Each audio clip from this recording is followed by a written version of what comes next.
everybody! Welcome back to Learning Vietnamese with 123 Vietnamese. I'm Thủy. In the lesson today, you will learn about the topic Anh bao nhiêu tuổi? Anh bao nhiêu tuổi, right? Let's see. Anh bao nhiêu tuổi, right? You see the word anh means you. You can check this pronoun in the pronoun lesson to understand. Bao nhiêu tuổi?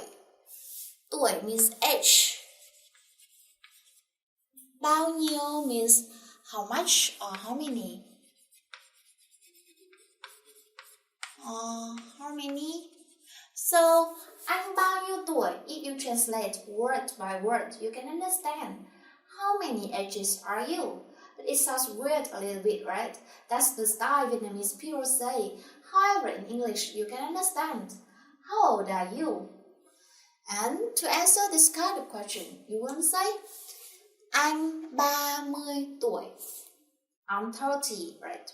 Now, once again, listen carefully and repeat after me. Anh bao nhiêu tuổi? Anh 30 tuổi. Okay, now let's see another example for how much and how many in Vietnamese.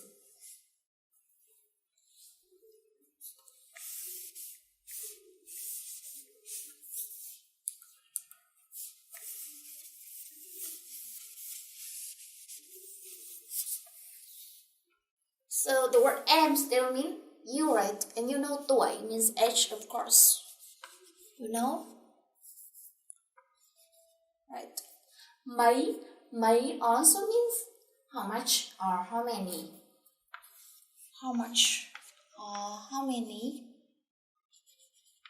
In this case, how many? Em mấy tuổi means how many ages are you? It sounds weird, right? But in English, you understand. How old are you? And to answer, you can say Em 5 tuổi. Little kid, right? Now, once again, listen carefully and repeat after me. Em mấy tuổi?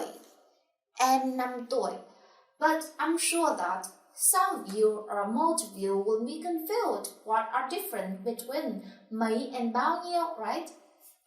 Now, let's see.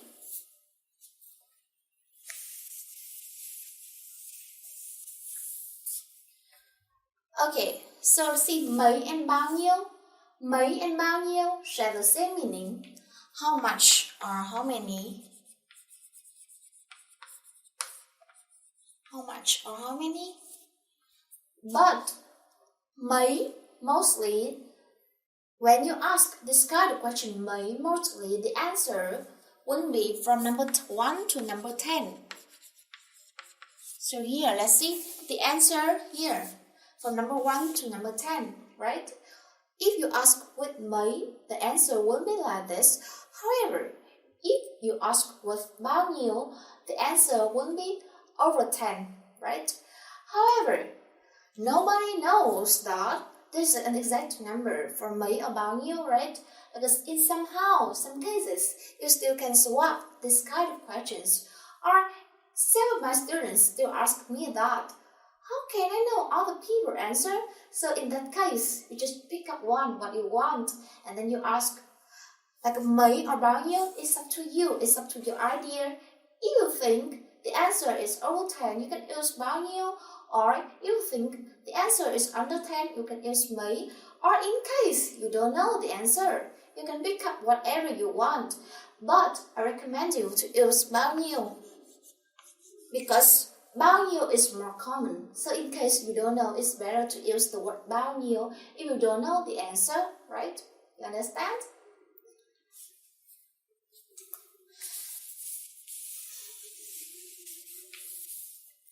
Now, let's take a look to some example here to understand.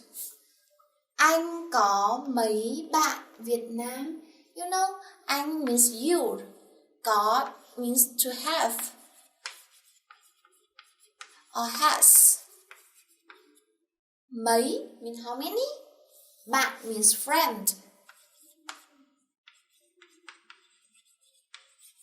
Right? Bạn Việt Nam means Vietnamese friend. Anh có mấy bạn Việt Nam? What does it mean? How many Vietnamese friends do you have, right?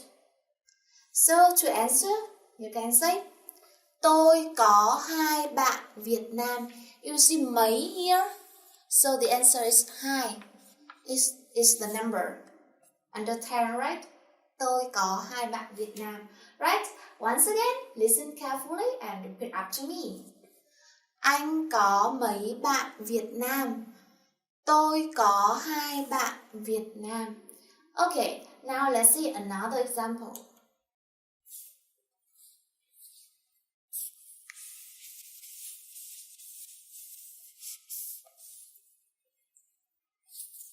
Anh có bao nhiêu bạn Việt Nam?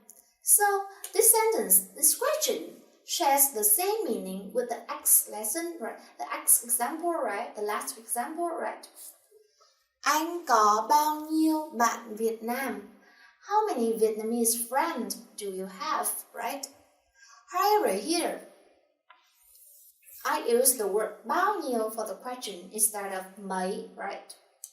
So the answer should be, tôi có rất nhiều bạn Việt Nam, right? You see, rất is very, nhiều is many, or a lot. So tôi có rất nhiều bạn Việt Nam means I have very many Vietnamese friends. Or you can understand, I have a lot of Vietnamese friends, right? So in this case, rất nhiều, so it should be over 10, right? Bao nhiêu and then rất nhiều, many. Okay.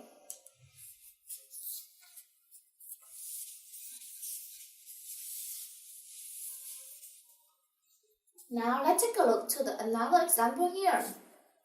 Anh mua mấy cái bút, right? You know, anh means you, right? And mua means to buy. Of course, you know, mấy means how many? Cái bút is the pen, right? With the cái is the classifier.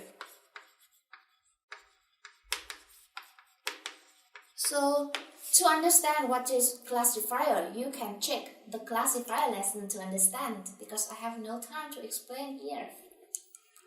So, you can answer, tôi mua 2 cái bút. 2 is number 2, here. Mấy and then 2, right? Under 10. Once again, anh mua mấy cái bút? Tôi mua 2 cái bút. How many pens do you buy? I buy 2, right? Okay, now let's take a look to another example here, right? Anh mua bao nhiêu cái bút? How many pens do you buy? Of course, right? But here, you see bao nhiêu used for the answer mostly over 10. So, let's see. Tôi mua 15 cái bút. I buy 15, you see? Over 10, right? So once again, this question, how many pens do you buy? I buy 15 pens, right? Okay, one more time, listen and repeat. Anh mua bao nhiêu cái bút? Tôi mua 15 cái bút. Okay, you understand, right?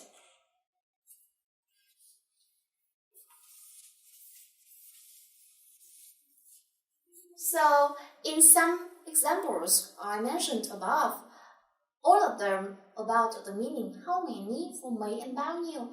However, another example here is for how much. Let's see, bao nhiêu tiền. Bao nhiêu tiền means how much money. This is kind of common expression in Vietnamese. Bao nhiêu tiền. You know, tiền is money. And, bao nhiêu tiền, tiền is money. Bao nhiêu tiền means how much money. And you know, Vietnam though, mostly, of course, you see the numbers very big, right? It's very big. So you have to say bao nhiêu, don't say mấy. You say mấy tiền, it's not common. It's kind of joke, but we do not really say it. We will say bao nhiêu tiền because Vietnam đồng with a number here. You see, very big, like here, 500. Thousands, very big, of course, over 10.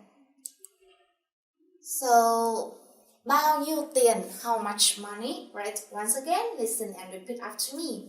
Bao nhiêu tiền? Now, let's take a look to some examples here. Bút này bao nhiêu tiền? You know, bút is the pen, right? And bút này is this pen.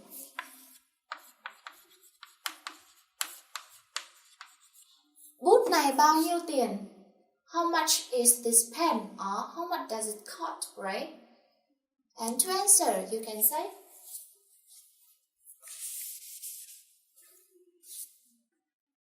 bút này 50.000. This pen is 50,000, right? And you can skip this word bút này, or in short, just say the number 50.000. Okay? So now, once again, listen carefully and repeat after me. Bút này bao nhiêu tiền? Bút này 50.000. Okay.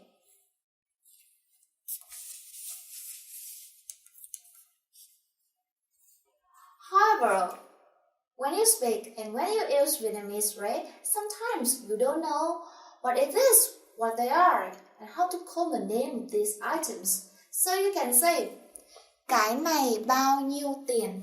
Cái này means this one or this one. So you can point this one, this one, this one, and you say you go to a shop or you go to a restaurant, you don't know what it is. You can point and ask, cái này bao nhiêu tiền? It means how much does it cost? How much is this one, right? And for answer, of course, cái này 100.000. The subject and the sum of money, right?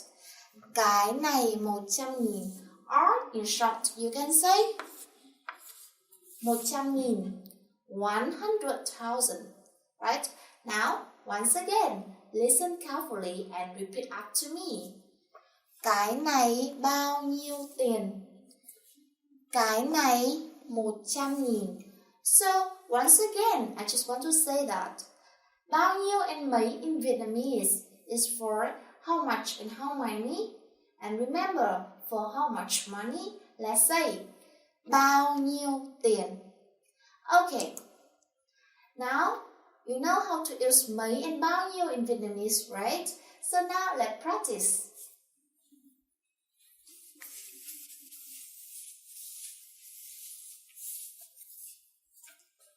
Luyện tập, practice. Okay, so in this exercise, I would like to ask some questions about yourself. So after that, you have to answer these questions according to you, based on your family and according to you. Okay, so now let's try. First question. Anh bao nhiêu tuổi? Or chị bao nhiêu tuổi? Okay, and now to answer. You answer, you got the answer, right? Okay, so now let's check. Tôi something tuổi. For example, if you are 30, you can say tôi 30 tuổi. Okay, so now you know how to ask and how to answer, right? Now let me ask you again, and you will repeat your answer again, right? Anh bao nhiêu tuổi? For the man. Chị bao nhiêu tuổi? For the lady. Okay, you've got the correct answer. Very good. Now let's see the next example. Gia đình anh có mấy người? For the man. Gia đình chị có mấy người? You know, gia đình. Gia đình is family. Có, to have, right? You know. Người means people or person. So this one, how many people does your family have? Or how many people are there in your family? Okay, so let me ask you again. Gia đình anh có mấy người? Gia đình chị có mấy người? Okay, you've got the answer right. Now let's check. Gia đình tôi có number người, right? For example, about my family, there is 5 people. There are 5 people in my family, so I say gia đình tôi có 5 người, right? Okay, so now once again, you know how to answer, right? So I want you to repeat the answer again for your family and listen the question. Gia đình anh có mấy người? Gia đình chị có mấy người? Okay, you've got the very correct answer, really good. Now let's see the last question. Anh có mấy quyển sách tiếng Việt? Chị có mấy quyển sách tiếng Việt? I'm sure that you are learning Vietnamese, right? And let's see. Quyển sách tiếng Việt is Vietnamese book. With the word quyển sách, sách is the book.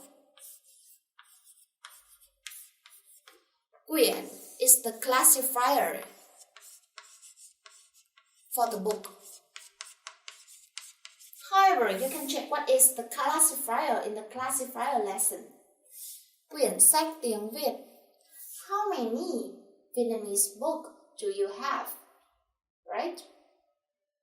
So let me repeat the question again and then you can answer. Anh có mấy quyển sách tiếng Việt? Chị có mấy quyển sách tiếng Việt? Okay, now you got the answer right.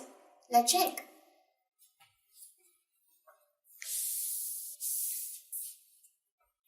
Tôi có number quyển sách tiếng Việt. For example, if you have 2, right? You can say tôi có 2 quyển sách tiếng Việt. Okay, now listen to the question again and then answer. Anh có mấy quyển sách tiếng Việt? Chị có mấy quyển sách tiếng Việt? Okay, you've got the correct answer, right? So that is the end of the lesson today. Before finishing, I just want to remind you again. Bao nhiêu and mấy. Bao nhiêu and mấy both mean how much or how many, but bao nhiêu is asked for over 10 number. And mấy asked for from 0 to 10, like less than 10.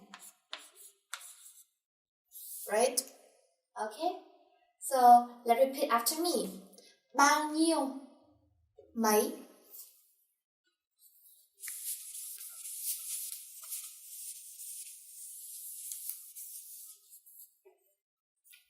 I do believe that in the end of the lesson, you can understand how to use mấy and bao nhiêu in Vietnamese, right?